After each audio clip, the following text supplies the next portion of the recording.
This video presentation is my experience of a personal spiritual retreat. Here are some recaps of the journey. This is definitely a spiritual mental getaway for my weary soul. My soul needed the rest that only God can provide. However, it was not easy to get my mind focused and calm. The battle of mind is constant. The usage of scriptural meditation and prayers helped me hone in on what God wants to accomplish with me during this time. He knows my thoughts and intention of the heart. During this time, God revealed some undealt sins and emotions. Those confrontations broke my spirit in a way that leads me to calm waters, a repentant heart, and a quiet soul. I want to answer some questions about this experience. What attributes of God came to mind and how did this affect me? The first attribute came to mind is the sovereignty of God. Everything that happened in my life, God allowed it to happen, whether they're good or bad. Moreover, everything that happened is within God's purpose. These truths are great reminders for me. I have been struggling with several recent events in my life. Just to know that everything happened within God's control and His will takes away the frustration and fear dealing with the events and the unknowns. I don't have to figure it all out or be in control of everything because God has everything in control. The other attribute of God that stood out were His goodness and righteousness. Because God is good and righteous, His dealings will reflect those characteristics. Everything He allowed happen will be for the good, and He will not let unjust go unpunished. Again, this is a good reminder for me. I can put my faith in Him and what He's doing, no matter what the circumstances are in my life. I don't have to fight so hard to get out of unpleasant situations with the understanding that good will come out of it. Next, the works of God. What works of God did I focus on and how did this affect me? I consider everything God has done as a whole. I was brought to mind that no one can do what God does and the way He does it. In all His works, I see God and His attributes, and He is constant. Whenever I study His works, it brings much joy and comfort. As a result, I praise God for everything He has done in my life. Whenever I recount God's work in my life, the past and the present, they bring much assurance because He has remained faithful and He will continue to do so. This leads me to think about my relationship with God. What aspects of my relationship with God did I focus on and how did this affect me? I couldn't help but ponder my status and standing before God. It pleased Him to grant me the right to be His child, despite of my shortcomings. There is nothing I can do to break that bond. Hence, I should not be afraid of condemnation and punishment. Christ has taken away the bondage of guilt and shame on the cross. I am free in Christ. Satan has no hold on me, and what a relief that is for me.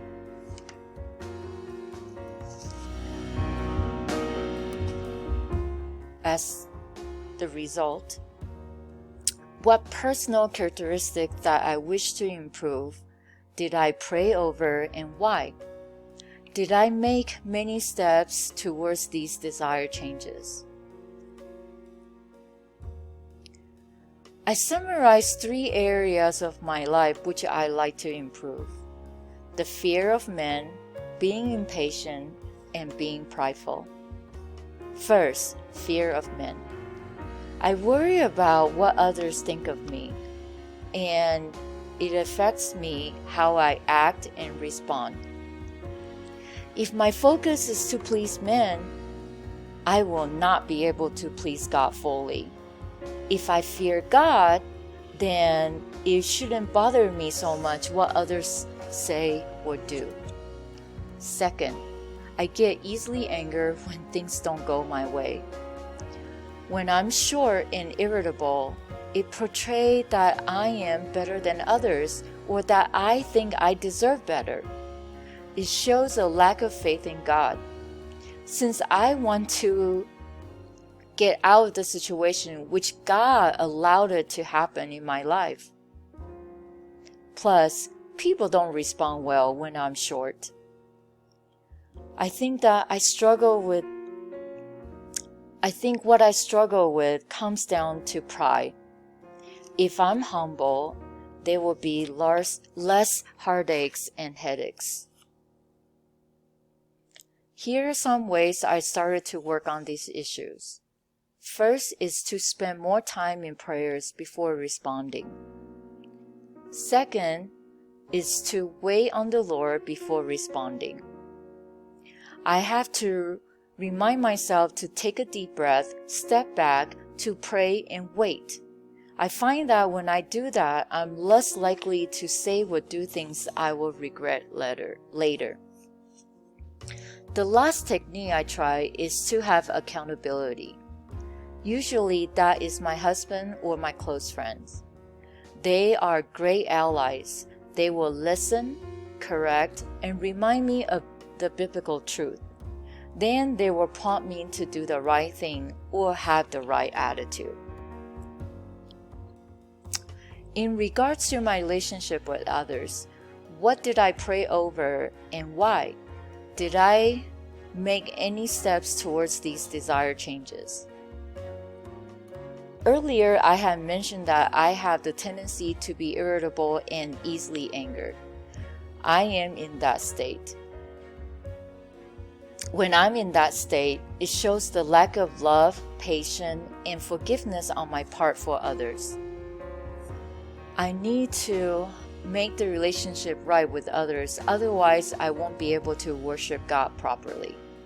It's important for me to remember that I am also a sinner who needs grace and mercy from God. God has saved me and so patiently sanctified me over time. I can imitate God and do the same as well. All of which I know, but I need constant reminder to do them and to practice them. We were asked to think deeply and say how this experience affected me. Did I find any benefits having complete this focus time? I categorize my experience into 3 parts: before, during, and after the retreat. Before the retreat, I struggled to focus. I had anxiety related to current life situations and issues already, and I was actually reluctant to spend the time, even knowing that the outcome would be a favorable one. During the retreat, it took time for me to stay focused and refocus. I just went through the motions of the exercise of finishing this assignment. And there were too many thoughts that went through my mind all at once. However, after the retreat is where everything comes together. It was much more beneficial when I have to organize my thoughts and emotions through this project. This is where I get to reflect on the experience in parts and as in whole. For each question, God reminded me of His truth and affirmed me with His love for me through scriptures and His past faithfulness. Using scripture is definitely a huge part of my spiritual pathway to worship. This assignment hit a major chord with me. I'm less likely to rely on my forever changing emotions, but I much rather focus on who God is and what He has done. How might this experience inform my future work with clients? I realized that different people process the same experience differently. There would be varying degree of emphasis and outcome. Even though I might have different points of view, I can still use what I have observed in my clients' responses to help guide them. Also, having the client take notes of the experience prior, during, and after the retreat. This will inform counselor the client's thought processes. It might also be helpful if in a group counseling setting to have the clients share their experiences with each other. Sometimes it is helpful to hear what other people's experiences are and to learn from them. Even though it is hard to stop and take time away for a spiritual retreat like this, I think it is necessary to be intentional in practicing it often. Be purposeful in taking time away to recount, reflect, and respond to what God has for His children will reap more benefits. When we are right with God, then we will more likely to be right with men.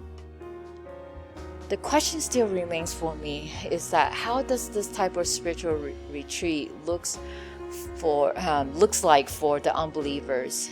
Because the true power of transformation comes from the Lord, and unbelievers do not have the same supernatural bandwidth as Christians. I will let the scripture conclude this presentation. It sums up my retreat experience. And it is from Psalm 19:14. May these words of my mouth and this meditation of my heart be pleasing in your sight, Lord, my rock and my redeemer.